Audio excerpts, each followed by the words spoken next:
बिस्मिल्लाह अर्रहमान अर्रहीम। अस्सलामु अलैकुम वरहमतुल्लाहि वबरकातुहू।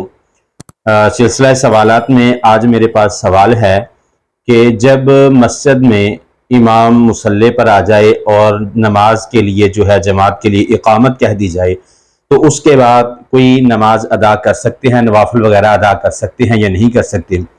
तो जब मस्जिद में इकामत हो जाए फ़र्ज़ी नमाज के लिए तो उसके बाद कोई भी जो है वो हम जो है नमाज नवाफिल वगैरह सुनते अदा नहीं कर सकते। नबी मुकर्रम जनाब मोहम्मद रसूलुल्लाह सल्लल्लाहु अलैहि वसल्लम ने फरमाया, इज़ा उक़ीमतिस सलातु फ़ला सलाता इल्लल मक्तूबा, जब इकामत हो जाए तो उसके बाद कोई भी नमाज पढ़ना जायज़ नहीं सवाए फ़र्ज़ी नमाज के।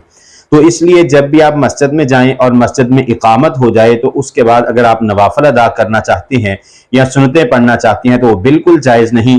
अगर आपकी सुन्नतें रह गई हैं तो वो फ़र्ज़ी नमाज के बाद अदा की जाएंगी। अमूमन हमारी मसाजिद में दरअसल ऐसा होता है कि इमाम जो है वो अल्लाहु अकबर कह के नमाज की इब्तिदा कर देते हैं, नमाज शुरू कर दी जाती है, पीछे लोग अपने नवाफिल और सुन्नतें मुकम्मल करने में मसरूफ़ होते हैं, जो कि शरअन जो है ये बिल्कुल जायज़ नहीं। जब तकबीर हो जाए, इमाम अल्लाहु अकबर कह दे, अगर आप पीछे नवाफिल या सुन्नतें अदा कर रहे हैं तो आप फौरन सलाम फेर कर जो है वो फ़र्ज़ी नमाज के साथ शामिल हो जाएं, क्योंकि फ़र्ज़ ज़रूरी है, नवाफिल आप फ़र्ज़ नमाज के बाद भी अदा कर सकते हैं।